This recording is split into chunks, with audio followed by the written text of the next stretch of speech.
সারা রাত মোবাইল টিপে সকাল 9টা থেকে মোবাইলের মাঝে চার্জ নাই, মোবাইলের মাঝে চার্জ নাই। এবার মাইকিং চলে সকাল 8টা থেকে বিকাল 4টা পর্যন্ত কারেন্ট থাকবে না।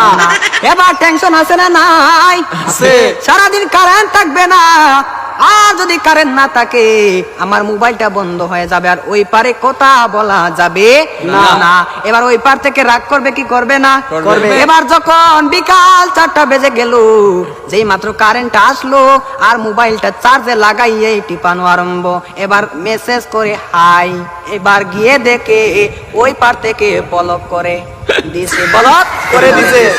এবার ছেলেটা তো টেনশনে আছে, হারে ব্লক করে দিল, আমাদের তো ভালোবাসা কোথায় গেল। এবার 2 দিন পরে ব্লকটা খুললো, 2 দিন পরে ব্লকটা খুললো। এই 2 দিনের মাঝে ছেলেটার আরেকটা হয়ে গেছে, আরেকটা হয়ে গেছে।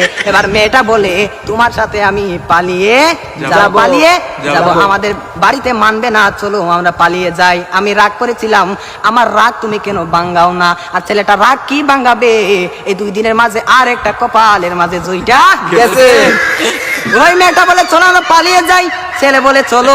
এবার ছেলেটা মনে মনে ভাবে তোমার একটা শিক্ষা দিতে হবে। এবার মেয়েটা সকালে স্টেশনের মাঝে গাড়ি গুটি লইয়া রেডি। এবার ছেলেটা তো আসে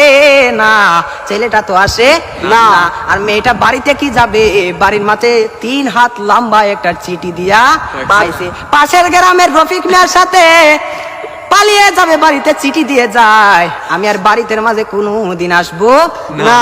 তার নয় কার না, আমি আর কোনোদিন বাড়ির মাঝে আসবো না। আমি চলে গেলাম পাশের গ্রামের রফিক মিয়ার সাথে। এবার রফিক মিয়া তো